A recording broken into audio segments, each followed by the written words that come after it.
നമ്മളൊക്കെ യുണീക്കായിട്ടുള്ള സൃഷ്ടികളാണ്. നമ്മളെപ്പോലെ ഒരാൾ മില്യൺസ് ഓഫ് ഇയേഴ്സ് മുമ്പും ഇല്ല, ഇപ്പോഴും ഇല്ല, നാളെയും ഉണ്ടാവില്ല. അത്രയും പെർഫെക്റ്റ് സൃഷ്ടികളാണ് ശരിക്കും നോക്കിക്കഴിഞ്ഞാൽ നമ്മൾ. അവിടെയാണ് നമ്മൾ അത്ഭുതപ്പെട്ടു പോവുക. ഇതെങ്ങനെയാണ് നമ്മളെ, നമുക്ക് പക്ഷെ സ്വന്തം അങ്ങനെ വിലയില്ല. നമ്മളെ സത്യം, നമുക്ക് വിലയില്ല. എന്തിന്? നമുക്കൊരു ട്വിൻ സഹോദരനുണ്ടെങ്കിൽ ആ സഹോദരനോ സഹോദരിയോ പോലും നമ്മളല്ല, 100% നമ്മളല്ല, അല്ലേ?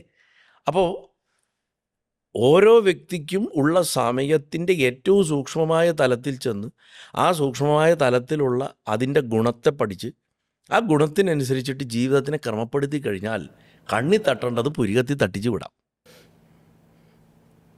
കണ്ണി തട്ടേണ്ടതിനെ പുരികത്തി തട്ടിച്ച് വിടാം. പൂർവ്വകർമ്മം എന്നൊരു സംഭവം ഇവിടെ വരും.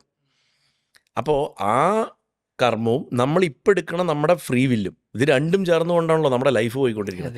പൂർവ്വകർമ്മത്തിനനുസരിച്ച് നമുക്കൊരു അനുഭവം ഉണ്ടാവണു. ആ അനുഭവത്തിനോട് എങ്ങനെ നമ്മൾ റെസ്പോണ്ട് ചെയ്യണം എന്നുള്ളതിന് നമ്മൾ നമ്മുടെ ഫ്രീ വില്ല് ഉപയോഗിക്കുന്നു. അതിനനുസരിച്ചിട്ട് നമ്മുടെ അടുത്ത കർമ്മം ഉണ്ടാവണം.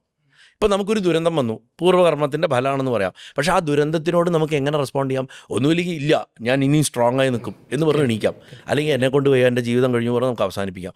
അപ്പം നമ്മൾ നമ്മുടെ ഫ്രീ വില്ല് ഉപയോഗിച്ച് എടുക്കുന്ന തീരുമാനമാണ് പിന്നെ നമ്മുടെ അടുത്ത കർമ്മത്തിൻ്റെ സൈക്കിൾ ഉണ്ടാക്കണം. ഓക്കെ, മനസ്സിലായില്ലേ?